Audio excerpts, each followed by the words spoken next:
좋아요, 구독.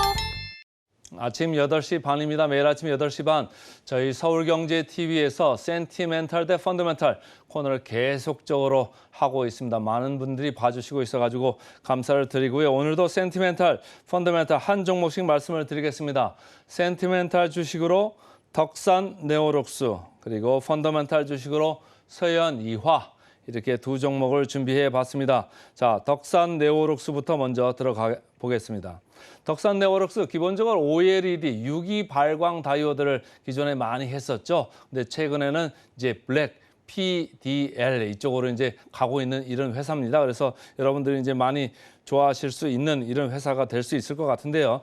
최근에 그 OLED 쪽 그렇게 좋지 않았습니다. 그래서 전반적으로 사이클이 안 좋아가지고 공급 쪽에서는 계속적으로 극단적으로 공급을 축소해왔다 이런 얘기예요. 아직 수요 쪽에서 유의미하게 수요가 좋아지는 게 보이지는 않는다. 그렇기 때문에 어땠습니까? 실적은 안 좋죠.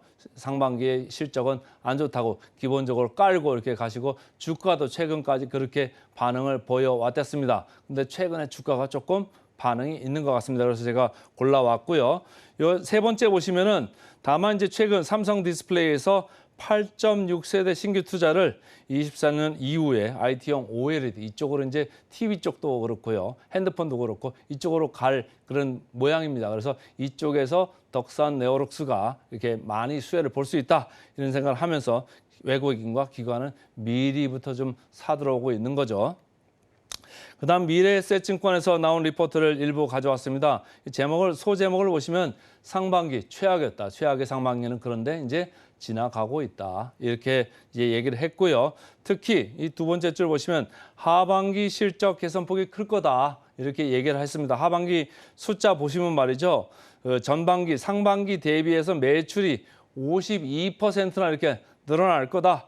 영업이익은 상반기 대비해서 2배 넘게 늘어날 거다. 이렇게 예상을 하고 있습니다. 그 늘어나는 거를 이제 두 가지로 저는 크게 보고 싶은데요. 하나는 OLED 쪽, 이쪽이 성장이 본격화된다. 그러니까 면적하고 두께, 전체적인 면적하고 두께 이거에 따라 가지고 물량 성장이 본격화될 거다. 이런 얘기고요.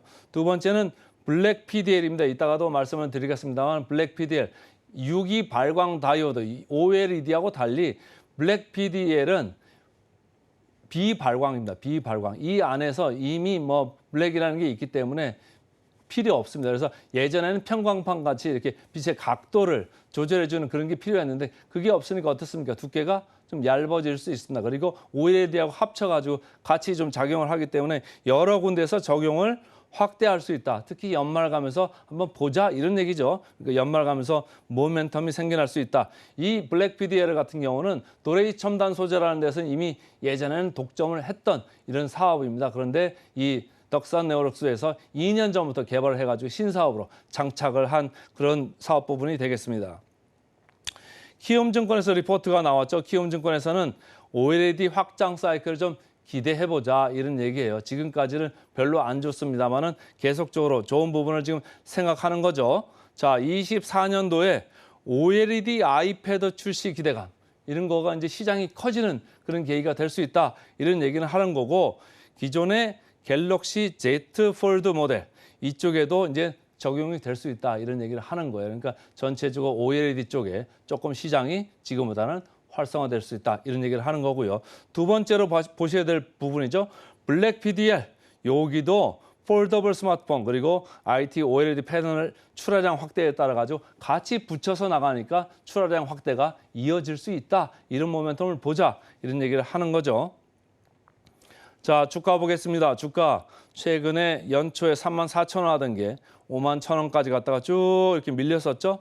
밀려가지고 지지부진한 이런 모습을 보이고 있습니다만 외국인은 어떻습니까? 연초부터 해가지고 지속적으로 모아가고 있습니다. 기관도 마찬가지입니다. 기관도 샀다 팔았다 하는 것 같습니다만은 최근에 주식을 좀 모아가는 이런 분위기에 있습니다. 그래서 조금 절대적인 밸류에이션은 높습니다만은 사이클상 지금이 가장 하단 부분에 있다 이런 생각을 하면서 기관과 외국인은 좀 장기적인 관점으로 모아가고 있는 것 같습니다. 그 전체적으로 역사적인 밴드로 보면 PER로 PER로 봤을 때는 좀 상당 부분에 있습니다만은 저는 IT 볼 때 좀 PBR로 보죠. 기본적으로 좀 안정돼 있는 그런 느낌이 있어가지고요. PBR로 봤을 때 지금 3배 조금 넘어가 있습니다. 그러니까 절대적인 밸류에이션으로 봤을 때 이 회사가 싼 주식은 아닙니다. 그러나 역사적인 밴드로 봤을 때는 밴드가 많이 갈 때는 4.9배, 5배도 넘어갔던 이런 거고요. 그래서 전체적으로 21년에 블랙 PDR 신사업 출시한다. 그래가지고 좀 주가가 많이 올랐었는데 다시 그런 기대감이 좀 모아지지 않을까? 이런 생각들을 하는 외국인과 기관 투자가 점점 많아지고 있다. 이렇게 보시면 되겠습니다.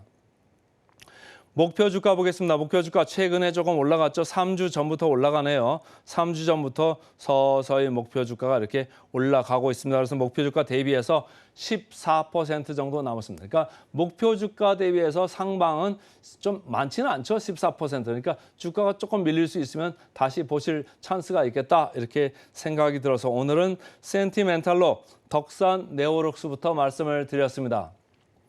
그다음에 이제 펀더멘탈 말씀드리겠습니다. 펀더멘탈은 오늘 서연이화 이렇게 말씀을 드리겠습니다. 최근에 제가 뭐 여러 가지 자동차 부품주 많이 말씀을 드렸죠. 차트를 보시겠습니다.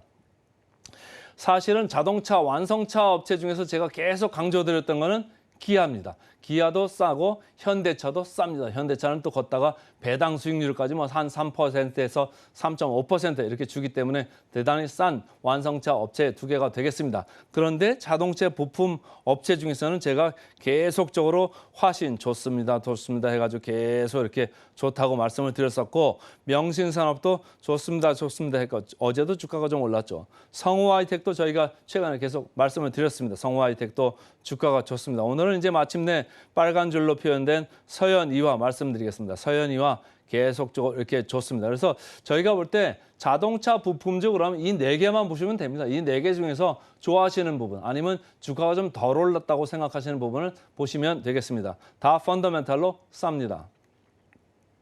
자, 공식 사이트에 있는 거를 좀 제가 긁어왔습니다. 이 서연이화는 뭐 하는 데냐? 그러니까 내장 부품하고 외장 부품을 만드는 회사가 되겠습니다. 그리고 주로 현대차 52%죠. 기아차 36%. 그래서 전체적으로 88%를 현대차, 기아 이 그룹에다가 의존을 하고 있다. 그 밖에 이제 포드, 벤츠, 폭스바겐 이런 순으로 다른 데도 이제 메이커들에 들어가고 있습니다만 기본적으로 현대차, 기아 의존도가 높다.